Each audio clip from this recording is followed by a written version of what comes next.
How should Mac Jones, or actually, no, let's start with how should Bill Belichick feel about Mac Jones and his future here with the Patriots at quarterback? He doesn't have enough information. I'm with Tom on this, and I said it on the radio earlier today. I really feel like when you look at where they are after 2 years, or where they're going to be after 2 years, 5 weeks from now, it's probably going to be similar to where the Dolphins were on Tua Tagovailoa after 2021. And if you look in that situation, the owner made a conscious decision after they tried to trade for Deshaun Watson.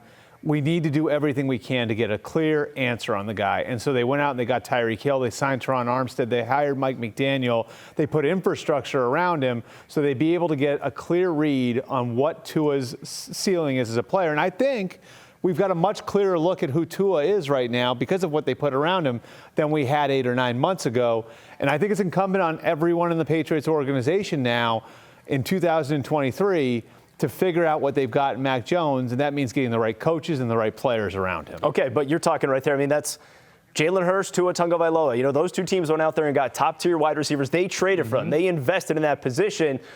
Phil, set it down to you. Do you anticipate the Patriots would even do that for Mac Jones as he goes into year 3?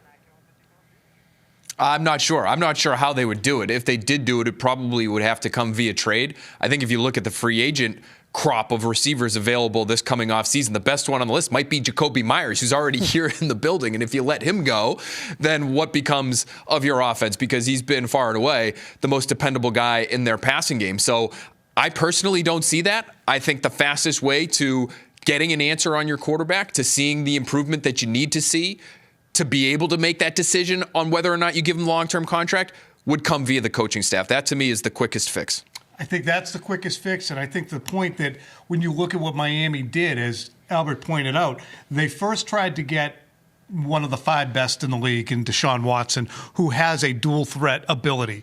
Mac Jones doesn't have a dual threat ability. Right now, he's somewhere between 12 and 20 as the quarterback rankings. So to make him better, you have to acknowledge the limitations and build the Teron Armstead offensive line. Who stays, who goes, how good can you get up front? Because to me, DJ Bean, I'm sure you get the next bite at this apple, I don't think that the receivers are a huge problem. Yeah, I'm not going to push back on the dual threat thing and say I wonder if he has a single threat thing. What I do wonder, though, and what I've always kind of wondered, is the question that we asked off the top, how Bill Belichick feels about Mac Jones. I thought at the draft, the fact that they just kind of took him because he was there. Teams were trading up for quarterbacks. Quarterbacks were falling, and they were just like, we'll kind of take him. This year, the whole quarterback controversy thing benches him in that horrible game against the Bears. Even if Mac Jones becomes something here, which I would love for that to happen just because I think that this poor kid has been through hell this year, I think that would just reaffirm Belichick's idea that I can do anything with any quarterback. Like, isn't Mac Jones so what you're saying ultimate, not super high talent, not the greatest decision maker. But if you make him into a good quarterback, Belichick will say, yeah, see, I can work with this guy, so I'll work with the next guy. So what you're saying is that Bill Belichick's never going to give Mac Jones a big payday. I don't think so. You don't see that. No, I mean, this is a big box decision, too. I think one of the things to remember logistically about what this means is those 5th-year options are fully guaranteed now. And that number for Mac Jones is projecting now to be somewhere between $25 and $30 million. And you've got to lock yourself into the guy for an extra year. So they're going to have to make a decision after 2023 on 2025. So you're basically saying the guy is going to be your quarterback in his 5th year as a pro. That's a big decision to make. And that's a number that they haven't gone to on any player in the history of the franchise. And so this is a huge decision that they've got to make between now and then.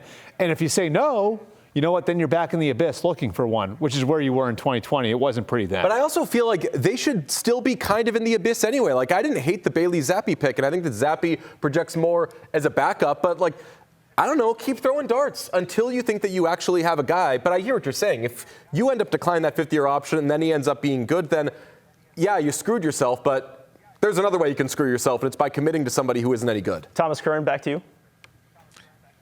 But if you do say no, that's okay. But that's the interesting thing, and that's why I wrote about this now, is it's next year is everything. So the 2023 season, if by May, after that 2023 season, those 17 games, the Patriots say, we're not picking up this option. Well, then Mac is looking at his 4th year as a prospective free agent. The Patriots still control the 4th year, and they could franchise him, which will be even higher than the 25 or 30 million for the 5th year.